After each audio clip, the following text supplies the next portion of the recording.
how do you scale your team further? How do you not hire headcount in lockstep with your customer growth? Like it's just painful and expensive. So I think people broadly are looking at how to scale their impact, how to automate things, how to get more out of fewer people.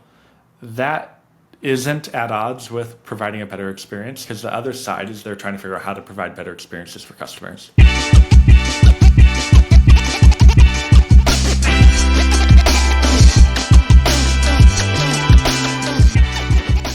Welcome to Avidly Talks. Today we're joined by Daniel Zarick, CEO of Arrows, long-time startup veteran. I deliberately wanted to call you veteran. ChatGPT described you as a veteran when I searched for you, so I thought I'm keeping that. I don't like that. On a mission to create truly happy customers at Arrows. You've worked at Twilio, plenty of startups in your time, and you help businesses turn closed deals into long-term success. How are you doing? I'm doing great. Yeah, it's great. I like that we're finally doing this. You got the end of your day. I got the start of my day. It's different energy, but I'm loving it. Good. Yeah. You nearly led me into a trap to mention something I'm not supposed to at this time of recording. So it's 2025. We're back. We've been talking a lot about sort of customer experiences, it all being an amalgamation of trust and people having a connection and staying with that whole theme of people trusting people, especially in this age of AI tools and content saturation and people not trusting brands, 70% of people listening to people over brands, all of that spiel. You're in the mix there with Arrows. So tell me what Arrows is and how it helps with customer onboarding, who uses it, what's it for, what's it do? Yeah, Arrows is like a suite of collaboration tools on top of HubSpot. So where you run your internal process and automation reporting in HubSpot, Arrows adds collaborative sales rooms, collaborative onboarding plans, client portals, all of that on top of HubSpot. And so we're really that collaboration layer between you and your team and your external customer, your prospects, your buyers. And that's where we fit in. So if you're using HubSpot as your CRM and or your business-wide platform, which plenty of companies are, where does Arrows layer on top of that and create a Acme branded experience or what? Yeah, exactly. So it's lightly branded, but it's much more, for a buyer going through the sales process.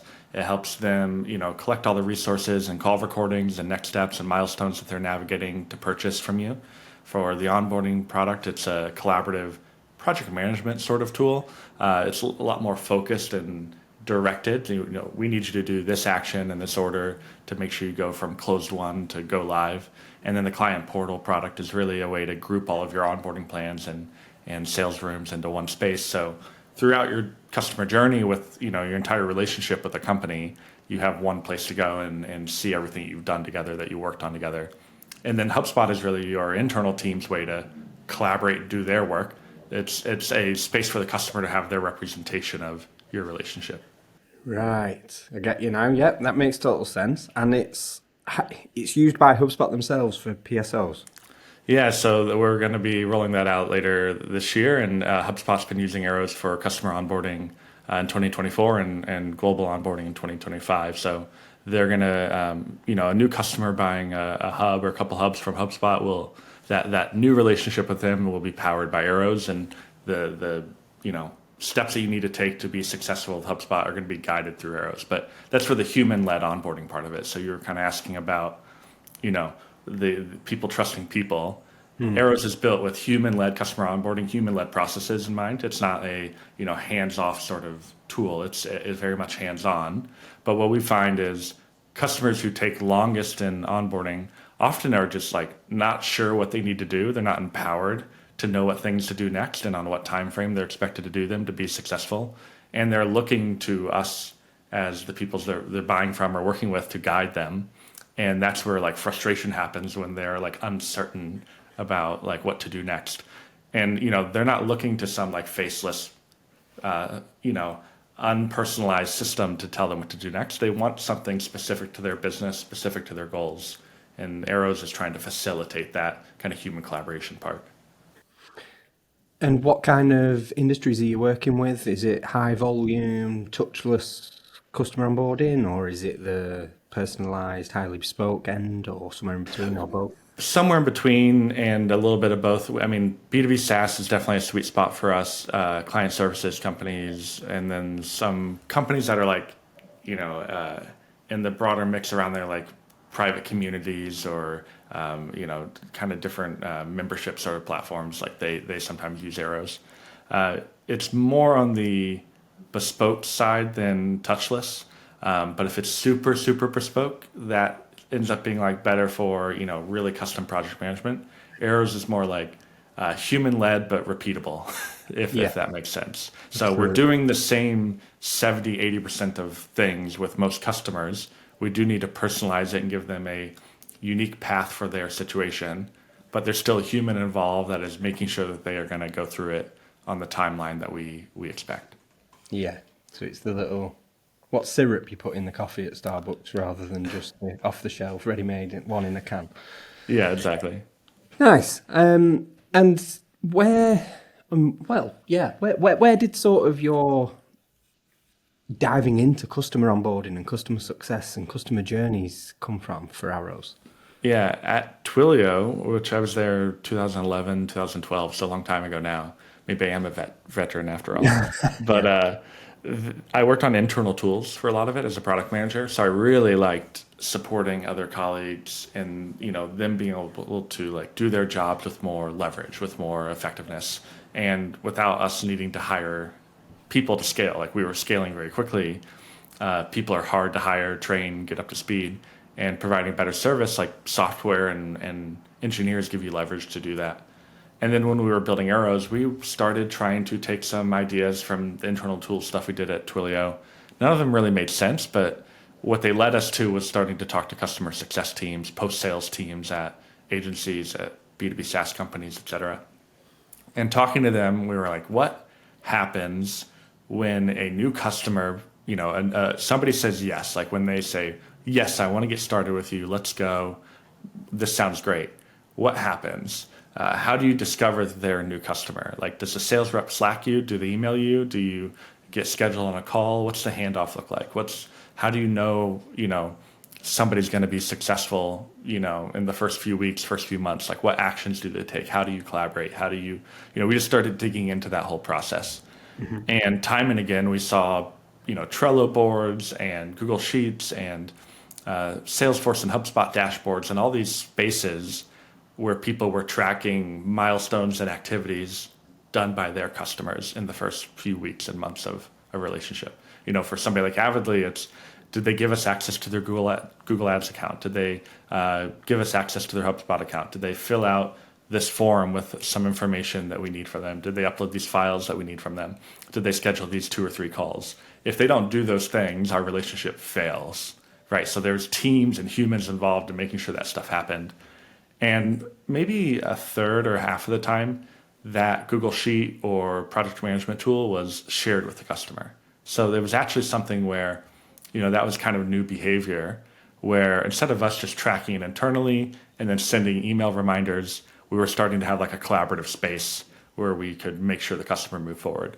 But those systems were, disconnected from the CRM. They're disconnected from the process. They're a new tool the customer had to learn if it was a project management tool. And then sometimes it was just something they weren't shared. They didn't have access to. They didn't have visibility into where they were in the onboarding process. And so we felt we could build a better system for that. So you've had a long time in customer success and onboarding, getting towards 8 or 9 years or so. So can you explain how you've seen sort of onboarding and customer success evolve? Yeah, I'd say, a few things have been happening in customer success broadly, which is people are starting to mature their understanding of where it fits into the business, like literally their understanding of the line items it affects. Customer success and post-sales teams are like a line item in cost of sales. Like if you're doing accounting, it's literally a cost to the business, And so even though it is accounting wise a cost to the business, how do you have a high impact? How do you scale your team further? How do you not hire headcount in lockstep with your customer growth? Like it's just painful and expensive. So I think people broadly are looking at how to scale their impact. how to automate things, how to get more out of, fewer people. That isn't at odds with providing a better experience, because the other side is they're trying to figure out how to provide better experiences for customers. Like, it's harder and more expensive than ever to acquire a new customer. Pipeline's harder to acquire. Closing a new customer is harder to acquire. And so people have started to understand broadly that, retaining your customers, making them successful, making sure they stick around for 5 or 10 years instead of 1 or 2 years is actually way more profitable and impactful in your business. It's what creates word of mouth, et cetera. So people started to dig into where does retention start? Where does churn start? And more often than not, it starts like in the first week or two of your relationship. You're so excited in the buying process. You've got your whole team on board. You think this is going to be magical once you all get started. And then Bit like a first date, isn't it? If a first date gets off to yeah, a bad start, I don't think you're getting married, are you? So no, exactly. But like, let's say you have a really great first date and a really great second date, and all of a sudden you show up to the third date and it feels like a different person. yes, It's even worse. It's like that's what's happening a lot of times. You're so hyped, you're telling everybody, you're so excited, and then you show up to the third and fourth dates and you're like, this is totally different. Like this isn't what I expected at all. And that's more often what happens. Like you say yes, let's get started, and then 3 days later you get an email telling you, hey, let's schedule a kickoff call. When's available for you? Takes a day.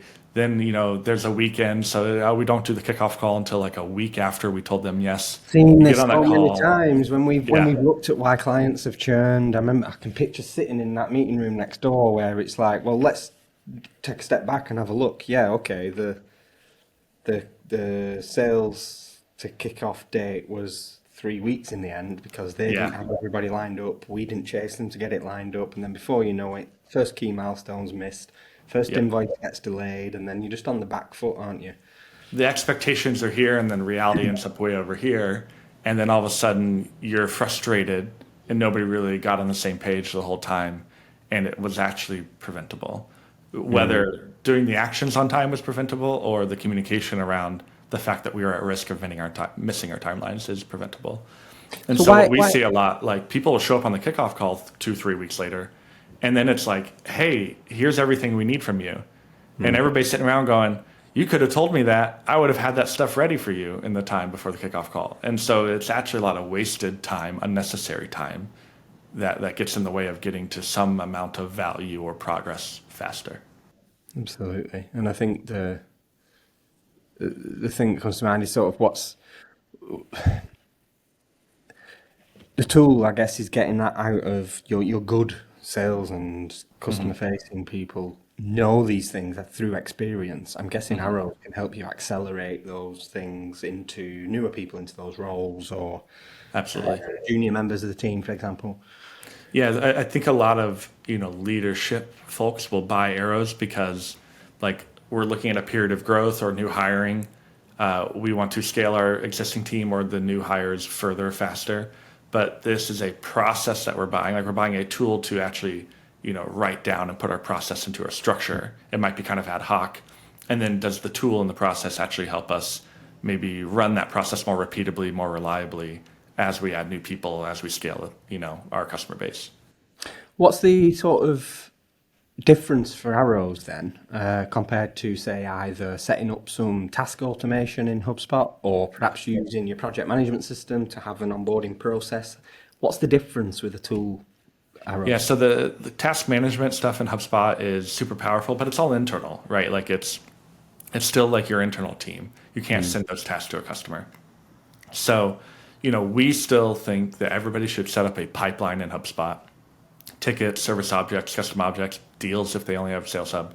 Set up a pipeline where you're tracking onboarding, similar to how you set up, a sales pipeline. You have some start and an end. You have some rigor and some process around it. You have different stages so you can track time and stage, and there's reporting and everything out of that. And then there's automation out of that. If an onboarding object is stuck in that pipeline, can you, put a label on it and alert the onboarding manager that this one's not moving, right? There's a lot you can do with a pipeline.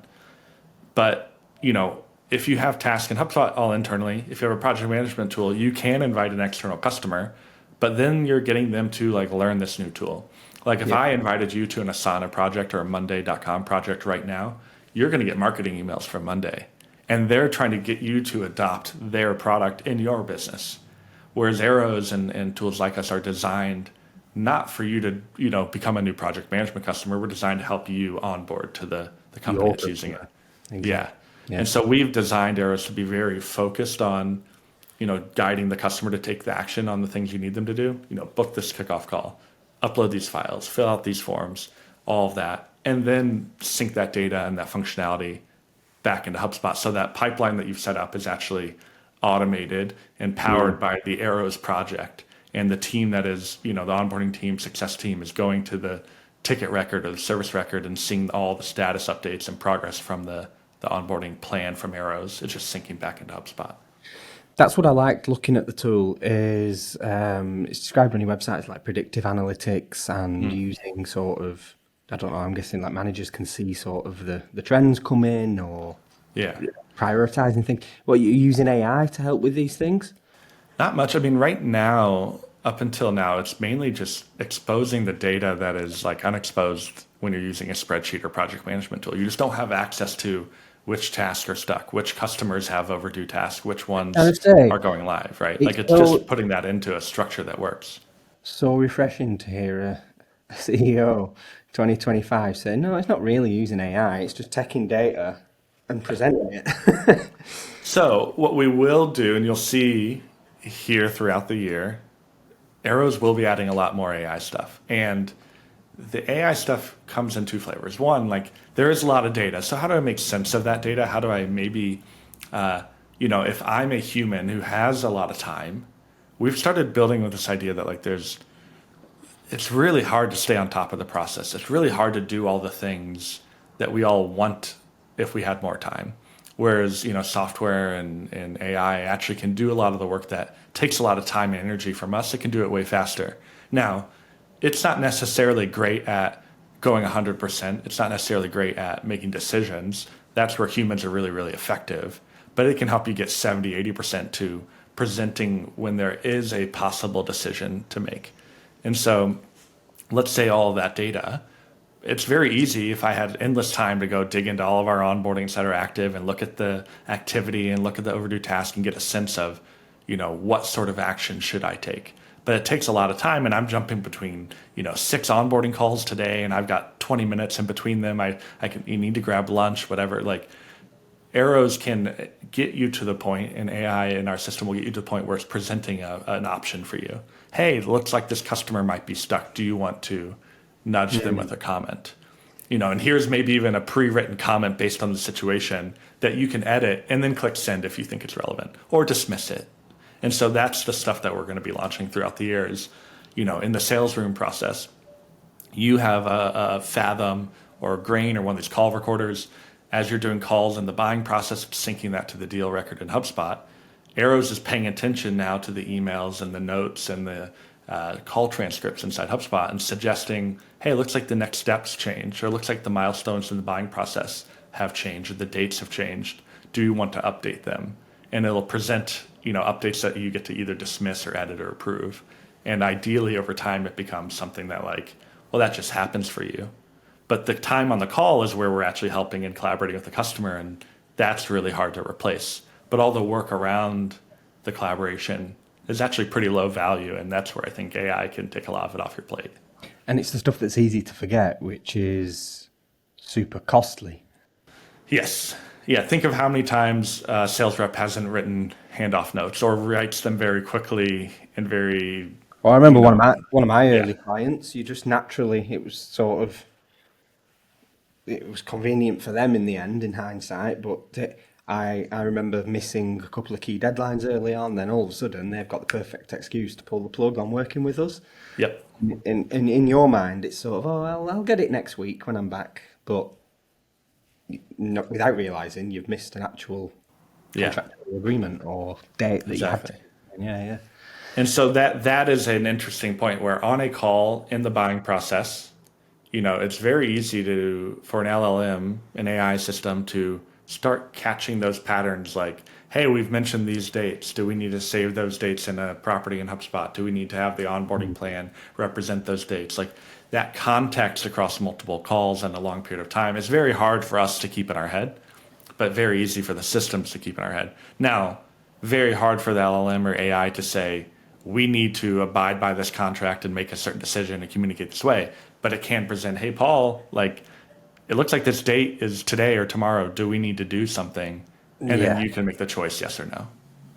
And that's that balancing automation and human touch, which I wanted to talk about. So you rely on Absolutely. guided steps, transparent timelines. Can you discuss how you envision maintaining a personal and human centric touch whilst you're rolling in these features though around like AI help and prompts and automation?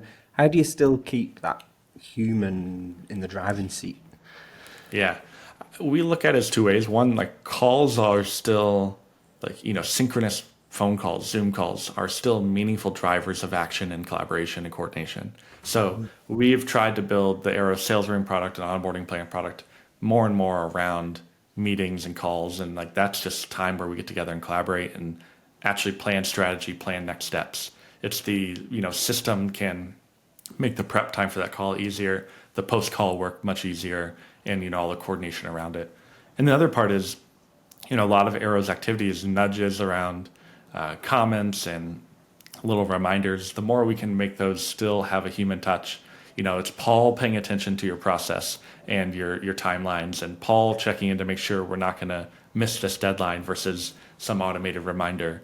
I think we're constantly balancing when is it a system reminder versus Paul checking in. There's in some ways the system reminder is actually really effective because you get to like check in to see if everything's okay while the system's nagging you to complete the task.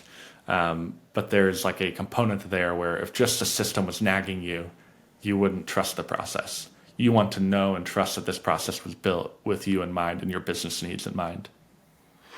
I think on that sort of the system nagging you or the human chasing you, if you're the customer, in 2025, I think people expect humans to do the thing. They want humans to be the ones speaking to them, chasing them, managing them. But also people actually want tools to be doing a lot of the work for them. Yeah. So what advice have you got for people to sort of get the right blend? And then I don't just mean just using arrows specifically, I mean generally sort of like, I don't know, there's so many time savers, but if you get them wrong, you come across as someone who's just copying and pasting sort of Yeah. chat with the email drafts and things. I know. I think that's where some of it, I think, is on the businesses and the people. I do think it's being mindful of the tools and the processes you put in place because there are tools that are just trying to automate everything. And then there are tools that are trying to automate meaningful parts of it, but still have a human, checkpoint until they get What's better. your personal AI tech stack like, and how are you using it? I mean, for us, it's heavily like ChatGPT and Claude. We use the chat tools fairly heavily. We use AI tools in Clay here and there. We use a fair bit in our coding, process. Like we definitely have AI assistants while we're coding. But mainly, you know, a lot of times what we are doing is things like this, recording in Riverside, speaking to an AI powered like voice assistant, getting our own thoughts and process and things out there in a structured way that then we can feed into the machine. But it's more of a AI assist more than like AI done for us. Yeah. We always look at it as like AI is really good at refining, but we need to make sure we're giving it a bunch of context and our opinions and our style of communicating. And if we just say, hey, write this email for me, like it's something we would never publish. And I'm sure the models will get better and they would maybe write something better, but they still won't write in the way that we write. They won't write in a way that feels authentic. And No. so we're trying to make sure as we build tools or choose tools for arrows to use that we approach them not with a what's easy, but what is like the right way to make this work and how do we accelerate our impact or have leverage in our individual team's impact. Like we've tried to keep our team fairly small, and I think that's a thing that we often think about is can we scale and have more leverage in our team through these tools? And we were doing it before AI was popular, and now that we have these tools, like it's definitely a lens that we look at things through. And I guess that's walking the walk that you're talking to your users, sort of. Will help you scale how many customers you work with by making it repeatable, easy to follow. Yeah, and I think what is going to be interesting is, in the future, the same, in the next few years, the same revenue growth, the same number of customers will probably be able to be supported by fewer sales reps, fewer customer success reps, fewer onboarding reps. I think it's going to be really challenging, and it's going to be a little while until we actually don't have people involved. It's probably never. Like, there's a real, people want to buy from people want to work with people, and they want to have trust that somebody's looking out for them. But there is definitely meaningful benefit to the scale. And it's, one of the things I think people look at with AI coding tools is, oh, we're going to need fewer engineers. And I look at it the opposite. Actually, we might need more engineers, but those engineers will be able to move faster. They'll be able to be more effective because our product backlog, our feature backlog, our bugs, those aren't going anywhere. So it's not that we want fewer people to ship the same things that we're shipping now. We actually want the same people to ship 5 times as much, And I think that applies for when you're buying in Yeah. a B2B cycle as well. Sort of, I want you, Daniel, to have a better connection with me and know where I'm at faster. I should show up more prepared on the call because I'm not jumping from one call to the next with no time to prepare. I'm actually getting everything I need to know about a conversation. After I get off the call, I'm sending you better notes. I'm sending you everything I told you I'd send you as quickly as possible instead of 2 days later when I find time, Because or that's at really 9 the p.m. expectation, isn't it? Yeah. I'm not, because I know you're not doing it. Your AI assistant's going to be doing it. Therefore, have a better chat with me. And if you've got one eye on your other screen making notes, no. Yeah, think of how bad that experience is. We look at it like, can machines, can computers, can AI help us have more human, do better at being the kind of human connected thing? Because yes, I don't have to worry about the notes, and then the notes feed into the next step. They feed into the next part of the process. And when I come talk to you 2 months later, I don't have to remember all the context. The system can remind me of the relevant context, and then my memory is a little bit better, and I don't have to rely on updating the CRM the right way in the right fields and handing sales handoff notes to the onboarding team members so they have all the right context. And then the sales, the onboarding person's not having to ask you, why did you buy it? They have all that context right away. And you're back to then as a person, building that trust and reliability, and ultimately holding yourself to account with your customer, aren't you? So I think, like you said, it's going to be more critical. People are going to want more control over their, their salesperson having more control and knowledge around what they're trying to buy and what their challenges they're trying to solve. Yeah. What's something you can give people to start? Where should they start to improve that customer journey? What should they look at first, or which end of the journey should they come from? What would your advice be for someone to this week go and start improving their customer onboarding? Yeah, it's a good question. You put this in email, and I was thinking about it, and my brain went to a lot of different ways. But what comes to mind is a very actionable thing that people can do in 20, 30 minutes. Sit down with a Google Doc or go install and sign up for Arrows and write out everything that a customer needs to do and that your team does on the other side, both customer task and internal task, everything they need to do to go from a verbal yes in the buying process to a truly successful, great customer a few months into your relationship. Whether you're a services company, we are delivering on the value we promised to them. You're a SaaS company, they have implemented everything, they've rolled it out successfully. Not just they did the first thing, but they actually scaled it to their team and rolled out the second and third use case, something like that. Actually just write it all down. It will include some scheduling some calls. It will include getting some information from them. It will include some training sessions, all those sort of things, but try to actually write down everything that has to happen. And, so many times we'll talk to people and they'll say, oh, it's so easy to work with this. It's, with us, onboarding's a week or it's a couple of days. And it's in reality, they're totally ignoring or not being honest with themselves about the true amount of work that goes into being successful with them. And so that is where people are frustrated right after buying, because they get into the process and they were promised how easy and quick it's going to be. And then the reality is it's a lot more work. I didn't allocate a person to manage this, multiple days or weeks worth of work on our end. Or, I thought we were going to have this project go live in 2 weeks and you're telling me it's going to take 2 months now, but if you write it all down and get a little bit more honest about it, you can actually start bringing that into the sales process, the buying process. And it actually, even if it's a lot of work, generally will make customers trust you more, because they go, I see exactly what implementation is going to be. I see exactly what onboarding is going to be. I see exactly how long it's going to take for us to get value here. And I understand how much work it's going to take for my team. And we can, set that expectation and allocate that internally. And now we're moving forward with, proper expectations. And so we see that typically being very valuable. So whether it's a Google Doc or arrows, if somebody already has something, it's the mechanism to deliver it. But we find people sign up and putting into arrows just helps them, reconcile the reality of their current process.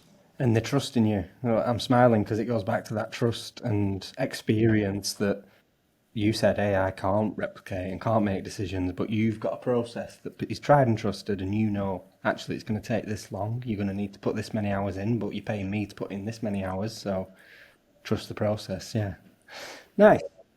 Listen, I feel like we should revisit this topic of how things are evolving and what expectations are later in the year, even if it's just a Q&A of that'd be fun. What you're finding. But I'll schedule that in the calendar now. And if you've enjoyed this episode, be sure to leave us a comment. Check out Arrows, really great tool, really great team as well. I had the pleasure of meeting you guys in person a few months ago. Hit the follow button and leave us a comment on Spotify or 5-star review on Apple Podcasts. We'll see you next time. Thank you, Daniel, and speak to you soon. Thanks, Paul. Appreciate it. Hey, did you enjoy this episode? Then be sure to leave us a comment, a review, and hit that follow button. See you next episode.